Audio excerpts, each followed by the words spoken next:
blueberry scones. It's blueberry season, and I'm going to show you how to make some scones. Very simple. Stay here and watch how we'll put the scones together. Scones are so easy to make, so we're going to make some today. Follow this recipe, and you can add anything you want into this scone recipe. Today I'm adding blueberries. We'll get the dry ingredients ready, and that's 2 cups of flour, standard recipe. 2 cups of flour and 2 teaspoons of baking powder. Half a teaspoon of salt. And just a 1/4 cup of sugar. And I'm just going to fluff these, kind of sift these ingredients together. See how simple it is? We're going to put that aside. Let's get the wet stuff ready. 1 egg. A teaspoon of vanilla, or as much as you like. A 1/2 cup of buttermilk, cold buttermilk. 1/2 cup. I'm going to take these ingredients and give them a little whisk. They're the wet ingredients.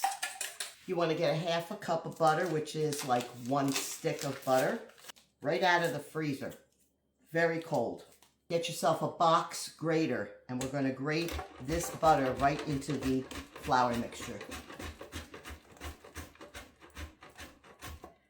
Okay, make sure you scrape out your grater because there'll probably be some butter stuck in it. We're going to take our hands and we're just going to fluff this butter into the flour. Get it all coated up. I find grating the butter on a box grater does a really good job.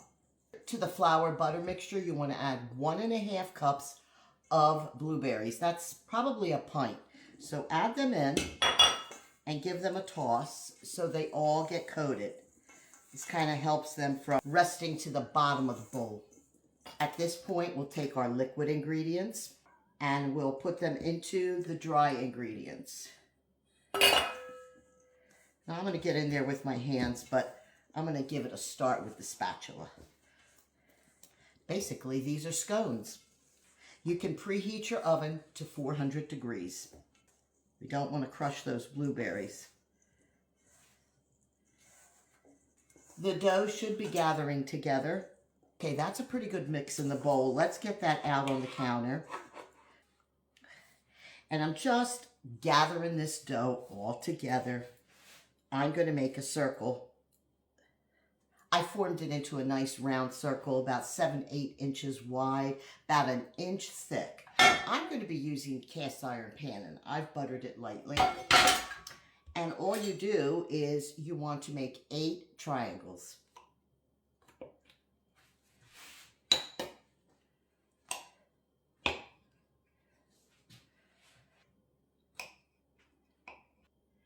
I'm going to use this bench scraper to help me put them into the pan. All right, a good trick for these scones is to put them in the freezer for about 15 minutes before we bake them in the oven at 400 degrees. Okay, scones were in the freezer for 15 minutes, and now we're going to just baste them here with a little bit of some buttermilk before we put them into the oven. And then if you like, this is not mandatory, you could sprinkle a little bit of a coarser sugar on top. Remember, our recipe didn't call for a lot of sugar. And now I'm going to put them into the oven at 400 degrees for about 20 to 23 minutes. Here are the scones. Took me 20 minutes, but I was using a convection oven, so be careful. You just want them to get nice and brown. Here they are. They're beautiful. And they're so easy to make, okay? So you have some blueberries or strawberries or any kind of fruit, you can make scones. The recipe is simple and basic. And they're great for coffee. Look at that. The buttermilk is a key ingredient in this. They're hot, so I'm not gonna have it right now, but you get the idea. Make these, they're simple. Put them in your recipe book and have a recipe that you can count on for scones. They're moist, they're not dry. I think you're gonna like these. If you like this recipe, follow for more.